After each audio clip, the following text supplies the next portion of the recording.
What's up, everybody? Coach D here alongside Dr. Rita, board certified orthodontist, top 40 under 40 in the dental industry, author of $1 Million Smile. This is the woman we are looking for to talk about all things respiratory pathways and sleep apnea. And you might be surprised where such a diagnosis comes from. So Rita, you tell us a little bit about sleep apnea, why it's important to know about, bring some awareness and knowledge to the viewers today. So when we think about sleep apnea, most people think about the snoring and the device that they have to wear to stop snoring. And so unfortunately, it seems like the incidence of sleep apnea is only increasing, right? So as we get older, we have, extra tissue there, and then as we go to bed, life supine, this tongue and your extra tissue will block your airway. So now, the demographic is staggering, but about 1 in 10 of adult patients are at risk of sleep apnea. Wow. And you said actually, we think of it as an adult onset behavior or diagnosis, but you mentioned actually it starts in adolescence. Can you say a little more about that? Yeah, absolutely. So as an orthodontist, there are many signs that we can see in a young children that can predispose them to sleep apnea. And that's been my passion, is to help kids. So any of your kids that you see these signs, we want to help them prevent needing a CPAP machine or like needing surgery later on. So some signs that we see are crowding of the teeth. When their teeth are crowded, usually it doesn't mean that their teeth are too big. It usually means that their jaws are too small. If we see grinding at night, if the kid or the adult, they're grinding, it's a sign that there might be an oxygen deficiency where the body's trying to move around to get more oxygen. And also if you see something called scalloping of the tongue, so when you open your mouth and you see that there's like scalloping of the lateral border of your tongue, you're at higher risk for sleep apnea as well. Another sign that we look for is a high palliative vault on the roof of the mouth. If your arch is not nice and U-shaped, it's more V-shaped or it's narrow, that's also a sign. Because the roof of your mouth is the base of the nasal cavity. And so if you see a narrow upper arch of the jaw, it usually signifies a narrow nasopharyngeal airway as well.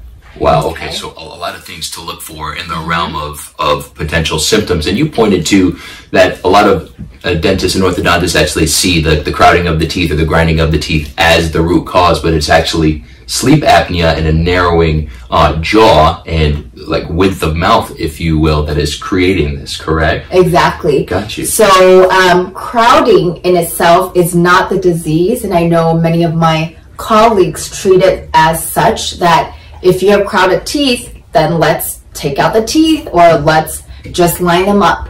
And I encourage everyone to actually see that more as that the jaw might be too narrow and unable to accommodate all the teeth. So the teeth have not gotten bigger. It's just that our jaws have gotten smaller. Wow. And Rita, Dr. Rita, what would you say is creating this narrowing of the jaw and constriction of the airway?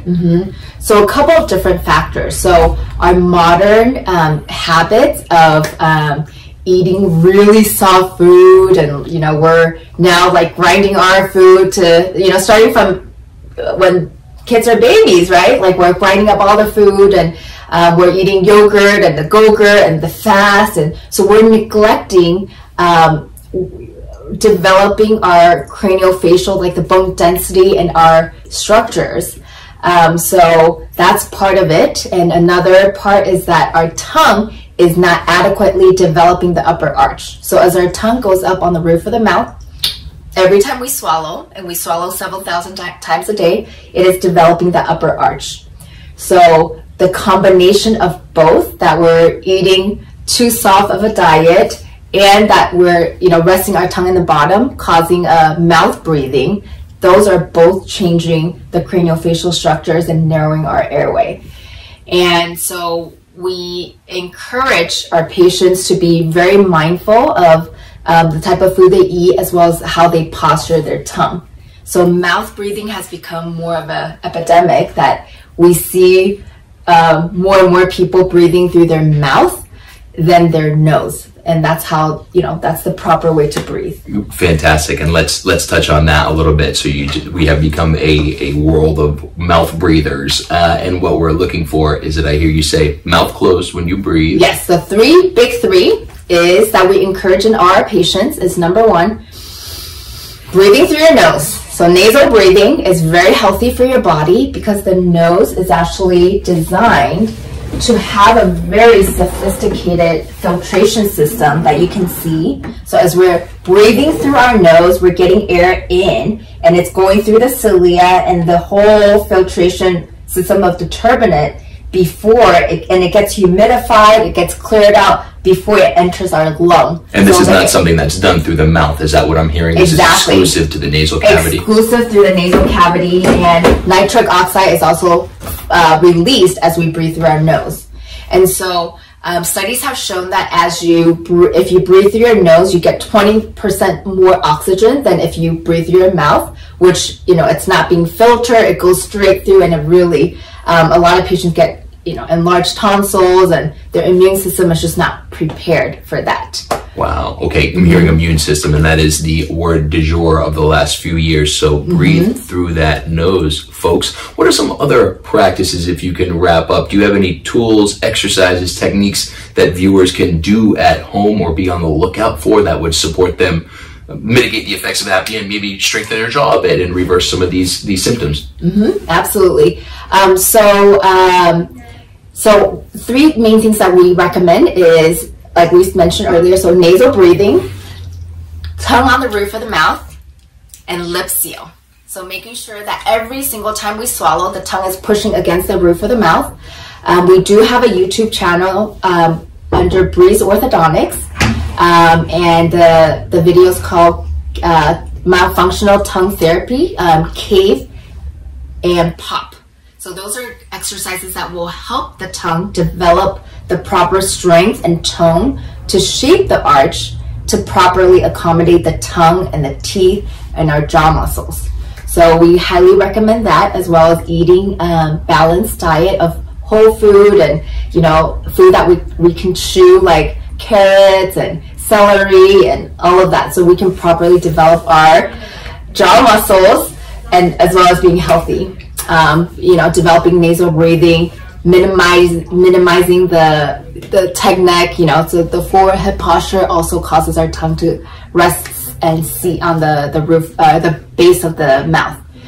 So we always encourage a tongue on the roof of the mouth, breathing through your nose, and lip seal. So those are three main hacks, as well as the tongue exercises that we recommend. That is amazing material. It is impossible to breathe poorly around this woman. Yeah, your mouth closes right away when you're talking. Rita, thank you so much for your time. Is there a place where you could send viewers more information or more to learn about these practices you shared? YouTube, YouTube channels, Instagram, etc. Can you just give that a shout out? Absolutely. So you can find more information on our website at breezeortho.com.